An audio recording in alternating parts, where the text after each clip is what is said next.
शकुनी के जादुई पासों का रहस्य। धर्म ग्रंथों में वर्णित एक कथा के अनुसार शकुनी और उसका परिवार गांधारी से बहुत ज़्यादा प्रेम करता था। वह उसे दुनिया की सारी खुशियाँ देना चाहता था। गांधारी शिवजी की भक्त भी थी। उनकी साधना से प्रसन्न होकर भगवान ने उन्हें 100 पुत्रों का वरदान दिया था। इस बात का पता चलते ही भीष्म पितामह ने नेत्रहीन धृतराष्ट्र के लिए राजा सुबाला से गांधारी का हाथ मांग लिया, परंतु वह इस बात से क्रोधित हो गया। उसने अपने पिता से गांधारी का विवाह धृतराष्ट्र से न करने की मांग की, किंतु भीष्म पितामह के बल से डरकर राजा सुबाला अपनी पुत्री गांधारी का विवाह अंधे धृतराष्ट्र से करने को तैयार हो गए, जिसके बाद शकुनी ने मन ही मन कुरुवंश से इसका बदला लेने की ठान ली। मित्रों, आपको बता दूं कि धृतराष्ट्र से पहले गांधारी का विवाह एक बकरे से हुआ था। दरअसल जब राजा सुबाला ने पंडितों की सलाह पर गांधारी का विवाह सबसे पहले एक बकरे से करवा दिया, ताकि बकरे की मृत्यु के बाद उसका दोष खत्म हो जाएगा और बाद में गांधारी का विवाह किसी राजा से करवा देंगे। शकुनी को उन पापों की सजा मिली जो उसने कभी किए ही नहीं थे। फिर कुछ समय बाद गांधारी का विवाह धृतराष्ट्र से हो गया। उधर विवाह के कुछ दिनों बाद जब धृतराष्ट्र को इस घटना के बारे में पता चला, तो उन्हें लगा कि गांधार नरेश ने धोखे से एक विधवा का विवाह मेरे साथ करा दिया है। जिसके बाद धृतराष्ट्र ने राजा सुबाला, उनकी पत्नी और उनके पुत्रों को जेल में डाल दिया। सुबाला के कई पुत्र थे, जिनमें से शकुनी सबसे छोटा और बुद्धिमान था। जेल में लोगों को चावल के एक एक दाने खाने के लिए दिए जाते थे। गांधार नरेश सुबाला को लगा कि यदि सभी चावल के एक एक दाने खाएंगे तो एक दिन सभी अवश्य ही मर जाएंगे। इससे अच्छा है कि वे लोग अपने हिस्से के दाने भी शकुनी को दे दें, ताकि वह जीवित रहे। जब सभी जेल में थे, तब उनके पिता ने शकुनी को चौसर में रुचि देखते हुए और मरने से पहले उनसे कहा कि तुम मेरे मरने के बाद मेरी हड्डियों से पासा बनाना। इसमें मेरा दर्द और आक्रोश होगा, जो तुम्हें चौसर में कभी हारने नहीं देगा।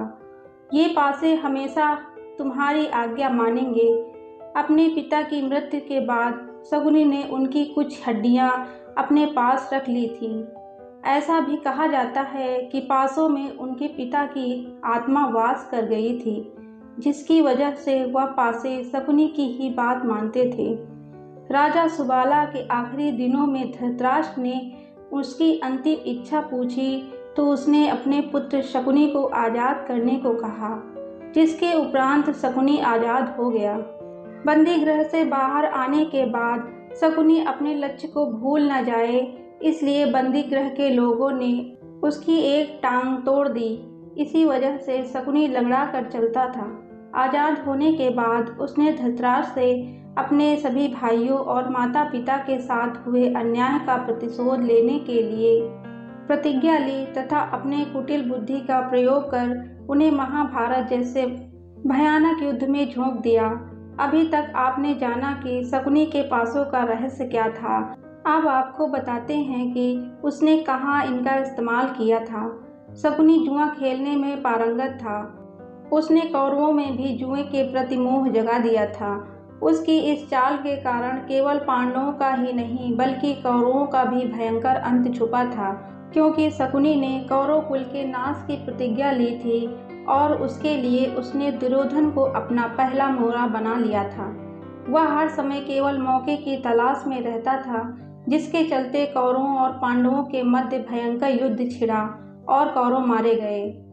जब युधिष्ठिर को हस्तिनापुर का युवराज घोषित किया गया, तब शकुनी ने ही लाक्षागृह का षड्यंत्र रचा और सभी पांडवों को लाक्षागृह में जिंदा जलाकर मार डालने का प्रयास किया। वो किसी भी तरह से दुर्योधन को हस्तिनापुर का राजा बनते देखना चाहता था, ताकि उसका दुर्योधन पर मानसिक आधिपत्य रहे और वह मूर्ख दुर्योधन की मदद से भीष्म पितामह और कुरुवंश का नाश कर सके। शकुनी ने ही पांडवों के प्रति दुर्योधन के मन में वैर जगाया और उसे सत्ता को लेकर लोभी बना दिया। शकुनी अपने पासे से 6 अंक लाने में उस्ताद था, इसलिए वह 6 अंक ही कहता था।